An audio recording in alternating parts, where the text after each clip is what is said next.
Et c'était le meilleur truc du monde. Il y avait vraiment beaucoup de monde, je pense qu'il y avait plusieurs centaines de personnes. Et c'était vraiment une super bonne ambiance. Ah ouais, Romandie aussi. Romandie, c'était aussi assez cool. Avant moi, il y avait ce gars qui mixait. Et il mettait des trucs bien, mais c'était genre des trucs vraiment de fin de soirée. Alors c'était vraiment le début de la soirée. C'était vraiment genre des trucs de tech intense et tout. Puis du coup, les gens, ils vibaient pas autant que ça. Et quand je suis arrivée, j'ai mis des trucs plus genre un peu dansants, beaucoup moins dans ce style où c'est hyper violent. Et du coup, les gens, ils ont trop apprécié. C'était trop fun parce que la salle était presque vide. Puis dès que je suis entrée, j'ai mis mon premier son. Il y a vraiment la salle qui s'est remplie. Et après, il y avait genre plein de gens qui dansaient, il y avait genre des gens qui hurlaient et qui me faisaient des signes comme ça. Et j'étais en mode, ouh, genre, je sais pas ce que je suis en train de faire, mais je suis contente que les gens apprécient. Mais ouais, ça c'était fun. Du coup, c'est quoi tes inspi ou même comment tu t'y prends pour créer un morceau? Du coup, je fonctionne vraiment beaucoup avec mes émotions. Du coup, dès que je suis pas bien, par exemple, je vais genre tout sortir dans la musique. Après, si je vais très très bien, je vais tout sortir dans la musique aussi. Du coup, à chaque fois que je compose, c'est un peu différent. Mais souvent en général, soit j'y vais juste comme ça, surtout j'ai une nouvelle machine maintenant qu'il y a plein de sons dessus et puis du coup je teste plein de choses avec, puis après j'expérimente, je regarde ce qui va bien ensemble, je fais plein de tests et tout. Après il y a aussi plein de fois où je récupère des vieux trucs que j'avais fait, puis je les retravaille, et ça aussi j'aime bien parce que du coup je prends des trucs de mon passé et je suis en mode genre je vais en faire des trucs un peu plus stylés maintenant. Et ouais, en général, je crée juste une sorte de loop de base, genre juste un truc qui tourne en boucle, qui dure genre 4 mesures. Puis après, au final, je le développe et j'en fais une chanson, j'ajoute des effets. Puis après, c'est ça. Et puis ça, t'as appris à faire toi-même? Ouais, j'ai appris un peu sur le tas. Enfin, tout ce que j'ai appris sur le tas, genre à travers des vidéos YouTube ou juste en testant moi-même les machines. Et ouais.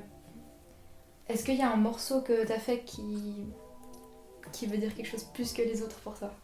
C'est une très bonne question. On m'a déjà dit que tous les albums que j'avais sortis jusqu'à maintenant, en fait, j'ai écrit vraiment beaucoup de chansons qui étaient tristes, mais parce que j'avais plein de choses qui se passaient dans ma vie. Du coup, il y a plein de gens qui m'ont dit que j'étais une âme torturée à travers les chansons que j'avais sorties. Mais je pense qu'il y en a plusieurs. Il y en a une, celle que j'ai sortie en dernier, que je trouve très très drôle, mais c'est plus un mime qu'une chanson. C'est une chanson qui s'appelle Internalized Homophobia. Et j'ai juste pris ces discussions qu'on avait avec mes potes, et puis on parlait de Internalized Homophobia, je sais pas si ça te parle, mais en gros c'est quand t'es gay et que t'as du mal à l'apprécier, pas à l'apprécier, à l'accepter, et que ça crée plein de problèmes dans ta vie de tous les jours et tout ça.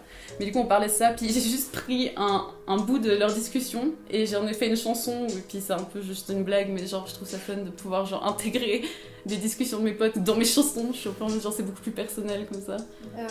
Et du coup c'est quoi tes futurs projets, si tu peux en parler? Oui, alors mes futurs projets, je suis en train de travailler sur un album en ce moment. Du coup, j'ai les chansons qui sont presque finies, il faut juste que j'enregistre encore pas mal de trucs. Mais du coup, je bosse sur cet album depuis un moment déjà. Ça va sortir bientôt. Sinon, du coup, j'ai ce projet avec mes potes et tout, plein d'artistes de Lausanne. On aimerait faire un album tous en commun. Et on a déjà pas mal de gens, on a une vingtaine de personnes. Et ça, on doit encore tout développer et tout, mais ça va être très un gros projet. Je pense que ça va prendre beaucoup de temps. Sinon, j'ai beaucoup de projets avec des potes, quoi. J'ai beaucoup de chansons que je dois encore travailler, ou genre des instrus que je dois envoyer à des gens. Et j'ai aussi juste, je vais mixer encore plusieurs fois. Ce week-end, je mixe pour les cales. Ça va être fun. Voilà.